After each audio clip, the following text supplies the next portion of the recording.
Hello students, welcome back to sixth session on royalty agreement. We have already solved two problems, particularly in the books of lessee, how to prepare accounts. That is what we studied. So now we will have one more problem on royalty agreement, where we are passing entries both in the books of lessor as well as lessee, and we are preparing accounts also. So let me look at third problem. Wait for a while. This is what the third problem. Raman wrote a book on accountancy and got it published by United Publisher on following terms. Raman is an author. United Publishers are publishers. So author is lessor, publisher is lessee. Try to understand. So United Publisher were to pay royalty of 15% of sale proceeds of each year and minimum rent of rupees 10,000 per year. The deficiency in sale, if any, on account of less sale should of any 1 year will be recouped out of the excess in immediate next year. Deficiency in sales means if there is any short working, so that will be recouped immediately next year. If not recouped, that will become irrecoverable. Should be transferred to profit and loss account. Again, the publishers have right to ask for revision of book, which the author was obliged to complete within 6 months. Delay was subjected to fine of rupees 500 per month. Also, the rule of minimum rent was not applied in that year. Publisher here means lessee. Lessee has right to ask for revision of book from the author, that is lessor. Means if I write a book, so next year I have to revise it. So who has got right? My publisher has got right to ask from me to revise the book. There is a condition between Raman and United Publisher that in case if the United Publishers ask for revision, Raman should complete it, means lessor should complete the revision and submit the revised copy within 6 months after intimated by the publisher. In case if there is delay on the part of the lessor, he is liable to pay rupees 500 per month as fine. Also, on that year, the rule of minimum rent is not applicable. What is rule of minimum rent is not applicable? On that year, when he fails to revise within 6 months, he means lessor. So then, that year, minimum rent clause is not applicable. That year, royalty will be equal to minimum rent. In the sense, whatever royalty we have to consider it as a minimum rent. That is what the meaning. Then publishers sent the request for revision on 1st January 2013. So see, lessee sent the request of revision on 1st January 2013, but Raman revised the manuscript and submitted on 1st November 2014. Actually, Raman should give a revised copy by 30th June or 1st July of 2013.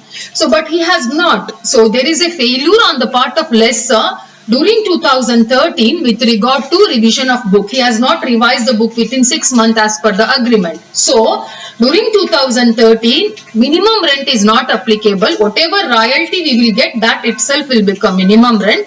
Again, lessor is need to pay a fine of rupees 500 per month to the lessee. So, these are the important things to be taken care of.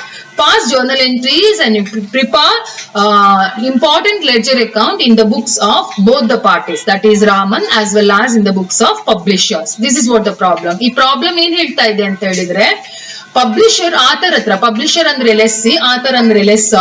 So publisher author ಹತ್ರ book revise ಮಾಡ್ಲಿಕ್ಕೆ ಹೇಳ್ತಾರೆ. ಯಾವ ವರ್ಷ book revise ಮಾಡ್ಲಿಕ್ಕೆ ಹೇಳ್ತಾರೆ? 6 month ಒಳಗೆ author revise ಮಾಡಿ ಕೊಡ್ಬೇಕು. ಕೊಡ್ಲಿಲ್ಲ ಅಂದ್ರೆ ಎರಡು ಇಂಪಾರ್ಟೆಂಟ್ ಆಸ್ಪೆಕ್ಟ್ ಆಗ್ತದೆ. ಏನಂತ ಹೇಳಿದ್ರೆ, ಲೆಸ್ಸರು ಲೆಸ್ಸಿಗೆ 500 ರೂಪಾಯಿ ಪರ್ ಮಂತ್ ಹಾಗೆ ಹಣ ಕೊಡ್ಬೇಕು, ಫೈನ್ ಕಟ್ಬೇಕು. ಅದಲ್ಲದೆ ಯಾವ ವರ್ಷ ಲೆಸ್ಸ ಬುಕ್ ಅನ್ನ 6 ಮಂತ್ ಒಳಗೆ ರಿವೈಸ್ ಮಾಡಿ ಕೊಡೋದಿಲ್ವೋ ಆಗ ಮಿನಿಮಮ್ ರೆಂಟ್ ಅನ್ನೋದು ಅಪ್ಲೈ ಆಗೋದೇ ಇಲ್ಲ. ಅಂದ್ರೆ ಆ ವರ್ಷ ರಾಯಲ್ಟಿಯೇ ಮಿನಿಮಮ್ ರೆಂಟ್ ಆಗ್ತದೆ. ಈ ಎರಡು ಕಂಡೀಷನ್ಸ್ ಈ ರಾಯಲ್ಟಿ ಅಗ್ರಿಮೆಂಟ್ ಅಲ್ಲಿ ಇದೆ. ನಮ್ಗೆ ಈ ಪ್ರಾಬ್ಲಮ್ ಅಲ್ಲಿ ಏನ್ ಹೇಳಿದಾರೆ ಅಂದ್ರೆ, ನಾವು ಅಕೌಂಟ್ಸ್ ಪ್ರಿಪೇರ್ ಮಾಡಬೇಕು, ಹಾಗೆ ಜರ್ನಲ್ ಎಂಟ್ರಿ ಕೂಡ ಪಾಸ್ ಮಾಡಬೇಕು. ಯಾರ ಬುಕ್ ಅಲ್ಲಿ? Both lesser as well as lessee. ನಮ್ಗೆ ಗೊತ್ತುಂಟು ಪ್ರಾಬ್ಲಮ್ ನಲ್ಲಿ ಅವರು ಲೆಸ್ಸರ್ ಬುಕ್ ಅಲ್ಲಿ ಕೇಳಿ, ಲೆಸ್ಸಿ ಬುಕ್ ಅಲ್ಲಿ ಕೇಳಿ, we should prepare royalty chart.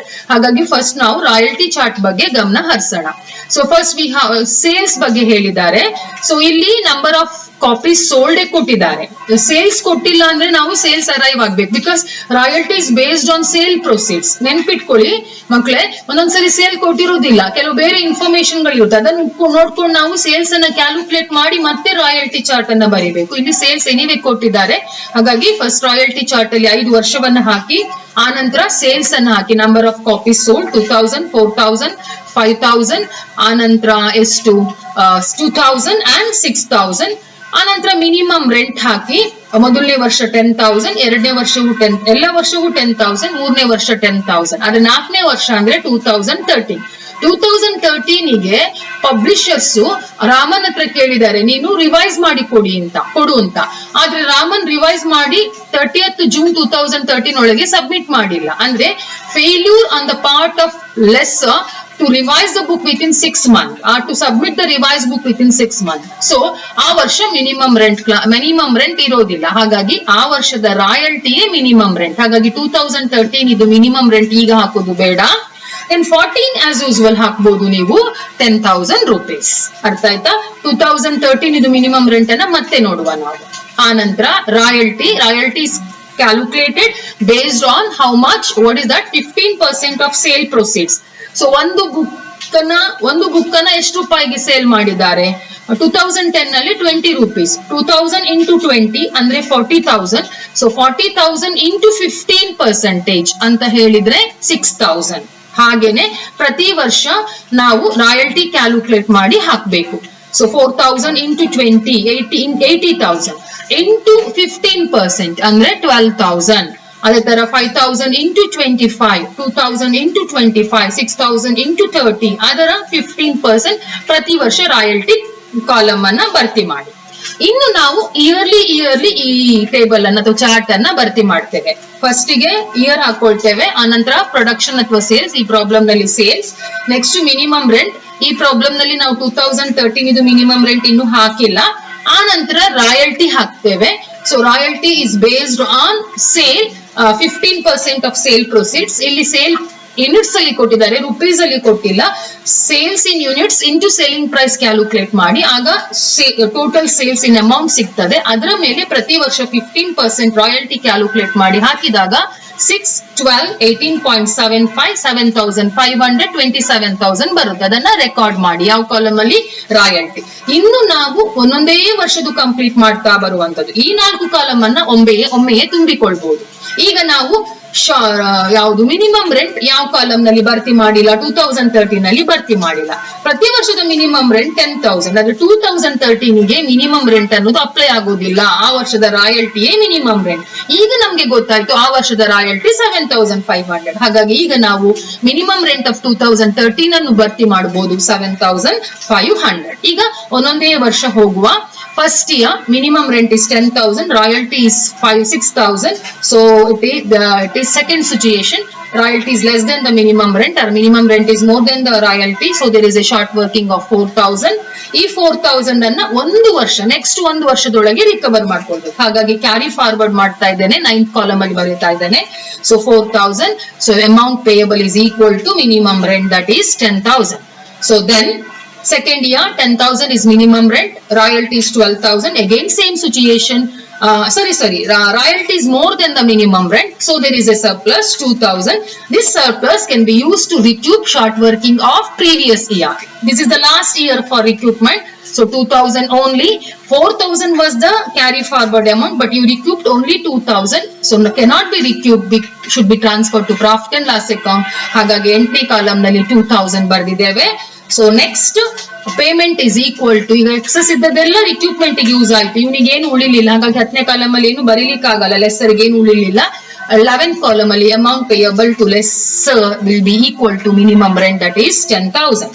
Then 2012 ಗೆ ಬಂದ್ರೆ again situation, royalty is more than the minimum rent, fourth situation. So there is excess royalty 8,750. ಇದನ್ನ ನಾವು ಯಾವ ರಿಕ್ರೂಟ್ಮೆಂಟ್ ಗೆ ಯೂಸ್ ಮಾಡುವ ಅಗತ್ಯ ಇಲ್ಲ, ಯಾಕಂದ್ರೆ ಕ್ಯಾರಿ ಫಾರ್ವರ್ಡ್ ಇಲ್ಲ ನೋಡಿ. ಯಾವುದು ಯಾವ ಕಾಲಮ್ ನಲ್ಲಿ, 9th ಕಾಲಮ್ ನಲ್ಲಿ ಹಿಂದಿನ ವರ್ಷ ಏನಾದ್ರು ಉಂಟಾ? ಇಲ್ಲ. ಹಾಗಾಗಿ ಈ 8750 ಬಿಲಾಂಗ್ಸ್ ಟು ಲೆಸ್. ಹಾಗಾಗಿ 10th ಕಾಲಮ್ ಅಲ್ಲಿ ಬರ್ದಿದ್ದೇವೆ 8750. So 10,000 minimum rent plus 8750 of 10th column will become amount payable to less 18,750. ಇದು 4th ಸಿಚುಯೇಷನ್ ತರ ಕಾಣ್ತದೆ, ಆದ್ರೆ 4th ಅಲ್ಲ, 5th. What is that? Royalty is more than the minimum rent. Excess is not use to recoup because there is no short working or right to recoup get expired. So ಆ ನಂತರ 13 ಗೆ ಬಂದ್ರೆ ಇಲ್ಲಿ ನಾವು royalty minimum rent ಅನ್ನ ಈಗಷ್ಟೇ column ಅನ್ನ ಭರ್ತಿ ಮಾಡಿದ್ದು which is equal to royalty. ಹಾಗಂದ್ರೆ 3rd situation. So minimum rent equal to royalty ಆದಾಗ ಯಾವ ಕಾಲಮು ಭರ್ತಿ ಮಾಡ್ಲಿಕ್ಕಿಲ್ಲ, ಡೈರೆಕ್ಟ್ ಆಗಿ ಪೇಮೆಂಟ್ ಗೆ ಹೋಗುವಂತದ್ದು. Payment is equal to royalty, that is 7,500. ಇಲ್ಲಿ payment is equal to minimum rent ಅಲ್ಲ, royalty. Because minimum rent is equal to royalty because he failed to submit revised copy of book within 6 months. So last year ಗೆ ಹೋಗುವ 10,000 is the minimum rent, 27,000 is the royalty. So there is 17,000 surplus. There is no recoupment of short working carried forward from last year because last year there was no short working. So again 17,000 belongs to lessor, should be recorded in 10th column. So konege amount to be payable is 10,000 of minimum rent plus 17,000 of surplus, totally 27,000. This is all about preparation of table. ಅರ್ಥ ಮಾಡ್ಕೊಳ್ಳಿ ಮಕ್ಕಳೇ. ಇಲ್ಲಿ ಒಂದು situation ಏನಂತ ಹೇಳಿದ್ರೆ, ಒಂದು important thing ಏನಂತ ಹೇಳಿದ್ರೆ, ಪಬ್ಲಿಷರು ಹೇಳಿದ ರಿವೈಸ್ ಮಾಡ್ಲಿಕ್ಕೆ ಹೇಳಿದ್ರೆ 6 ಮಂತ್ ಒಳಗೆ ಆತರು ಬುಕ್ ಅನ್ನ ರಿವೈಸ್ ಮಾಡಿ ಸಬ್ಮಿಟ್ ಮಾಡ್ಬೇಕು. ಸಬ್ಮಿಟ್ ಮಾಡ್ಲಿಲ್ಲ ಅಂದ್ರೆ ಆ ವರ್ಷ ಮಿನಿಮಮ್ ರೆಂಟ್ ಕ್ಲಾಸ್ ಅಪ್ಲೈ ಆಗೋದಿಲ್ಲ. ಅಂದ್ರೆ ಆ ವರ್ಷ ಮಿನಿಮಮ್ ರೆಂಟ್ ಕಾಲಮ್ ನೀವು ರಾಯಲ್ಟಿ ಚಾರ್ಟ್ ಅಲ್ಲಿ ಭರ್ತಿ ಮಾಡುವಾಗ ಇಸ್ ಈಕ್ವಲ್ ಟು ರಾಯಲ್ಟಿ. ಆ ವರ್ಷದ ರಾಯಲ್ಟಿ ಗೊತ್ತಾದ ಮೇಲೆ ಮಿನಿಮಮ್ ರೆಂಟ್ ಕಾಲಮ್ ಭರ್ತಿ ಮಾಡ್ಲಿಕ್ಕೆ ಆಗೋದು. ಆ ನಂತರ ಇಲ್ಲಿ ಒಂದು ಪ್ರಾಬ್ಲಮ್ ಅಲ್ಲಿ ಹೇಳಿದೆ, ಶಾರ್ಟ್ ವರ್ಕಿಂಗ್ ಏನಾದ್ರು ಇದ್ರೆ ಅದನ್ನ ನೆಕ್ಸ್ಟ್ ಇಯರ್ ರಿಕ್ಯೂಪ್ ಮಾಡ್ಬೇಕು. ಅದರ ನೆಕ್ಸ್ಟ್ ಇಯರ್ ರಿಕ್ಯೂಪ್ ಮಾಡ್ಲಿಕ್ಕೆ ಆಗುದಿಲ್ಲ. ಫಸ್ಟ್ ವರ್ಷ ಮಾತ್ರ ಶಾರ್ಟ್ ವರ್ಕಿಂಗ್ ಇತ್ತು, ನೆಕ್ಸ್ಟ್ ಇಯರ್ ಅದರ 2,000 ಮಾತ್ರ ರಿಕ್ಯೂಪ್ ಆಯ್ತು. ಯಾಕಂದ್ರೆ ನೆಕ್ಸ್ಟ್ ಇಯರ್ ಎಕ್ಸಸ್ ಇದ್ದದೇ 2,000, ಉಳ್ಳ 2,000 ಇರ್ರಿಕವರೇಬಲ್ ಹೋಗಿ ಕ್ಲೋಸ್ ಆಗ್ತದೆ, profit and loss accounting hockey close ಆಗ್ತದೆ. ಇನ್ನು 3ನೇ ವರ್ಷದಿಂದ ಸರ್ಪ್ಲಸ್ ಇದೆ, ರಿಕ್ಯೂಪ್ಮೆಂಟ್ ಏನಿಲ್ಲ, ಹಾಗಾಗಿ ಸರ್ಪ್ಲಸ್ ಬಿಲಾಂಗ್ಸ್ ಟು ಲೆಸ್ಸರ್. ಹಾಗಾಗಿ 10th ಕಾಲಮ್ ಅಲ್ಲಿ ಬರ್ತದೆ. 4ನೇ ವರ್ಷ ಅಂದ್ರೆ year of not submitting revised copy within 6 month. ಅಂದ್ರೆ lessor fail to submit within 6 month. ಆದ್ರಿಂದ royalty is equal to minimum rent. ಇಲ್ಲಿ ಶಾರ್ಟ್ ವರ್ಕಿಂಗ್ ಇಲ್ಲ, ಸರ್ಪ್ಲಸ್ ಇಲ್ಲ. So amount payable is equal to royalty, that is 7,500. Last year surplus ಇದೆ, surplus ಅನ್ನ ಏನು use ಮಾಡ್ಲಿಕ್ಕೆ ಆಗಲ್ಲ ಲೆಸ್ಸಿಗೆ, ಯಾಕಂದ್ರೆ ಯಾವುದೇ ಶಾರ್ಟ್ ವರ್ಕಿಂಗ್ ಕ್ಯಾರಿ ಫಾರ್ವರ್ಡ್ ಏನು ಆಗಿಲ್ಲ. ಹಾಗಾಗಿ 17,000 ಕೂಡ ಲೆಸ್ಸರ್ಗೆ ಪೇ ಮಾಡಬೇಕು. ಲೆಸ್ಸರ್ಗೆ ಎಷ್ಟು ಪೇ ಮಾಡ್ಬೇಕಂದ್ರೆ minimum rent plus excess left over 17,000, totally 27,000. Problem ಹೇಗೆ ಸಾಲ್ವ್ ಮಾಡೋದು ಅಂತ ನೆಕ್ಸ್ಟ್ ಕ್ಲಾಸ್ ಅಲ್ಲಿ ಕಲಿಯುವ. Till that take care. Thank you.